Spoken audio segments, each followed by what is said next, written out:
राकेश तिवारी स्वागत करता हूं आपका मानसरोवर न्यूज सीमांत की आवाज में।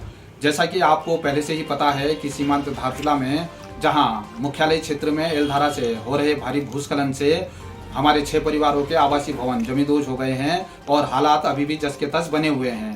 प्रशासन के द्वारा 60 परिवारों को सुरक्षित स्थान पर विस्थापित जरूर कर दिया गया है। साथ ही कल शाम को आपके सोबला क्षेत्र में बादल फटने से भेतीगाड़ में बना बीआरओ का बेली ब्रिज भी बह गया है। ऐसे में भारतीय जनता पार्टी के पूर्व प्रदेश अध्यक्ष, पूर्व कैबिनेट मंत्री और डीडीहाट के विधायक बिशन सिंह चौपाल आज आपदाग्रस्त क्षेत्रों के दौरे में पहुंचे। उन्होंने हवाई सर्वे के माध्यम से सोबला दारमावली के क्षेत्र का भी हवाई निरीक्षण किया। साथ ही उन्होंने धारचूला मुख्यालय में पहुंचकर मल्ली बाजार के आपदाग्रस्त क्षेत्र का दौरा किया और आपदा पीड़ितों से मुलाकात की।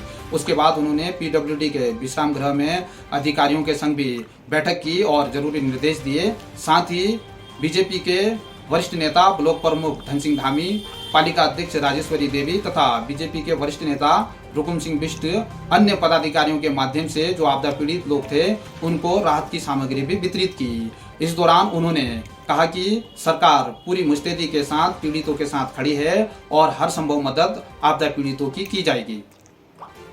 और आज हमने सरकार का पक्ष जानने के लिए बीजेपी के वरिष्ठ नेता विधायक डीडीहाट बिशन सिंह चौपाल से एक्सक्लूसिव बातचीत की है और उन्होंने भी सरकार का पक्ष रखा है।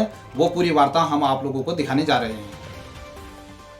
तो भारतीय जनता पार्टी के वरिष्ठ नेता, पूर्व प्रदेश के अध्यक्ष और उत्तराखंड सरकार में पूर्व कैबिनेट मंत्री और धारचूला क्षेत्र के भी पूर्व विधायक हैं और आप इस पूरे आपदा घटनाक्रम को लेकर के क्षेत्र के भ्रमण पे यहाँ पहुँचे हुए हैं। आपसे हम जानना चाहेंगे कि आज आपने कल हमारे सोबला क्षेत्र में क्लाउड बर्स्ट हुआ, वहाँ पर बादल फटा और धारचूला में भी 6 आवासीय परिवारों के मकान जमींदोज हुए हैं। तो आज आपने यहाँ पर क्षेत्र में भ्रमण किया है, तो आपदा प्रबंधन को लेकर सरकार की दृष्टि से आप क्या कहेंगे? क्योंकि आपदा धारचूला तो बिल्कुल प्रकार से संवेदनशील क्षेत्र है। यहाँ पर आए दिन बादल फटने की घटना होती रहती है। जिस प्रकार से धारचूला में 28 तारीख को बादल फटने के कारण यहाँ पर 6 परिवार जो है बिल्कुल बेघर हो गए और प्रभावित हुए हैं 60 परिवार कि उनके मकानों में दरारें पड़ी हुई हैं और उनको भी हमने सुरक्षित स्थानों में बैठाने का काम कर लिया है। जिला प्रशासन है, यहाँ के जितने भी प्रशासनिक अधिकारी हैं, जिलाधिकारी से लेकर रात दिन काम कर रहे हैं। इसलिए जो उन्होंने जिस स्तर पर काम किया और उनको पहले ही जिस प्रकार से ऊपर पत्थर गिरना हुआ, सबको घरों से बाहर करने का काम किया जिससे यहाँ पर जनहानि नहीं हो पाई, उससे बच गए सब लोग। और अभी मैंने ऊपर भी कल बादल फटने की घटना हुई तो जिलाधिकारी के माध्यम से हमारे यहाँ पार्टी के वरिष्ठ कार्यकर्ताओं के साथ हमने हवाई जब सर्वे कराया तो वहाँ पर जिसका भेती गांव में देखा हमने, भेती गांव में जो पुल बह जाने से जो गिरिप का पुल बना हुआ था वो बन गया। बह जाने से ऊपर पैदल को तो ऊपर के जितने भी गांव हैं, आपका कंजूती है, दर है, आपका तेजन है, सोबला है, न्यू सोबला, ये सारे गाँव का संपर्क टूट गया। तो इसलिए वो देखते हुए जिलाधिकारी से हमने कहा कि तत्काल यहाँ पर हवाई सेवा से उन लोगों को राहत सामग्री पहुँचाने का काम करें। वहाँ पर बिजली पानी की जो समस्या है, सबसे पहले बिजली पानी, उसके बाद खाद्यान्न सामग्री वहाँ तक पहुँचाने का काम है। इस प्रकार हमारी सबसे जिला प्रशासन की सरकार की जिम्मेदारी वहाँ का हम राशन पहुँचाएंगे।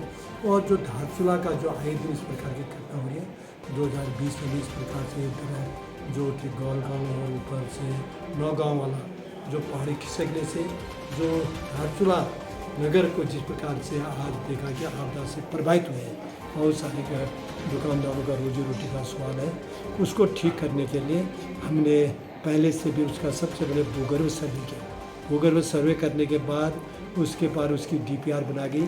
डीपीआर बनाने के बाद उसके टेंडर भी आमंत्रित कर दिए गए थे। फिर बरसात में काम करने के लिए मना कर दिया गया था। बरसात के काम न होने के कारण इसी बीच में क्योंकि ऊपर से बादल जो फटने से और ऊपर से पहाड़ खिसकने से जो 60 परिवार लोग हैं उनको हमने सुरक्षित स्थानों पर डाला है और सरकार उनको कोई भी उसकी जो भी उनके खाद्य सामग्री रहने की किसी प्रकार की समस्या का जो भी होगी उनको तत्काल उनको उपलब्ध कराने का काम सरकार कर रही है। और लेकिन जब ये धारचूला मुख्यालय है हमारा और इधर पर जब से ये बड़ा बोल्डर आ गया, 6 आवासीय परिवारों के मकान जमींदोज हो गए। लेकिन यहाँ पर लोगों में थोड़ा सा हमारे प्रशासन को लेकर के भी और सरकार की थोड़ा सा कामों को लेकर के भी नाराज़गी है कि समय रहते इन चीज़ों को अगर सुलझा लिया गया होता तो शायद बाजार में ये अभी आपदा को टाला जा सकता था। तो इसको लेकर क्या किया? नहीं, 1 साल का जो समय था उस बीच में सबसे पहले तो हमने भूगर्भ की रिपोर्ट ली थी भी किस प्रकार से अंदर क्या है, पानी कितना है, किस ढंग से उसका DPR बनाएगी, अंदर का पानी कैसे, उसमें तो समय लगता ही है। उसके DPR बनाने के बाद समय लगा, फिर टेंडर आमंत्रित किया, प्रक्रिया चल रही थी। अब प्रक्रिया चल रही तो काम टेंडर आमंत्रित भी कर दिए गए थे। अब आपदा आएगी करके कौन जान सकता था। इसलिए सरकार तो 1 साल से लगातार इस तथ्य में काम कर रही है, क्योंकि अभी संबंधित विभाग के अधिकारियों से भी अभी बैठक ली गई, सिंचाई विभाग के अधिकारी को बुलाए गए और संबंधित सारे अधिकारियों के सामने बैठे हैं। उनसे कहा कि तत्काल इसका भी जो इस प्रकार से DPR है उसमें सरकार से भी पैसा उपलब्ध हो जाएगा और उसमें कितनी लागत है उसके वो DPR बना के निश्चित रूप से आपको वादा करता हूँ कि आपके बरसात के बाद काम शुरू होगा। और आपका जो ये चैनल है बहुत आपका जो चैनल है मानसून न्यूज चैनल सीमांत क्षेत्र का विशेष का शहरी जो नेपाल से लगा हुआ है, तिब्बत से लगा हुआ है, इसमें आप लोगों की बहुत अहम भूमिका है, जिससे आपके चैनल के माध्यम से इस क्षेत्र की समस्याओं का सीधे देश विदेश तक लोगों तक पहुँचे। मैं इसलिए आपको इस चैनल के माध्यम से पूरे जो भी समस्या उन समस्याओं का समाधान निश्चित हो सकेगा और आप लोगों को बधाई देना चाहता हूँ कि आप जनता की मांगों को इस चैनल के माध्यम से बिल्कुल उठाते रहते हैं। एक मुख्यमंत्री जी ने यहाँ 77 करोड़ रुपए की एक मेगा योजना दी हुई है। काली नदी के किनारे तटबंध का काम चल रहा है, लेकिन वो भी अभी आपके 235 मीटर तक ही स्टील वर्क उसमें पूरा हो पाया है। वो काम भी मतलब कि जिस स्तर पर होना था उसमें थोड़ा सा देरी रही है। तो इसको तेज़ी को लेकर के आप लोगों की तरफ से क्या किए जाएंगे? नहीं, इस बीच में थोड़ा जो विकास कार्यक्रम थे कोविड के, उससे भी थोड़ा सा काम में रुकावट आएगी और जो यहाँ के उसके बाद अब कोविड का भी जो धीरे धीरे समाप्ति की ओर है और हम इस काम को जो थे चुनाव भी था, आचार संहिता भी होने के कारण इसमें कार्य बिल्कुल विलम्ब हुआ। इसको अब हम जब बरसात जो है नदी का स्तर भी बढ़ गया है तो नदी का स्तर बढ़ जाने से काम रुका हुआ है।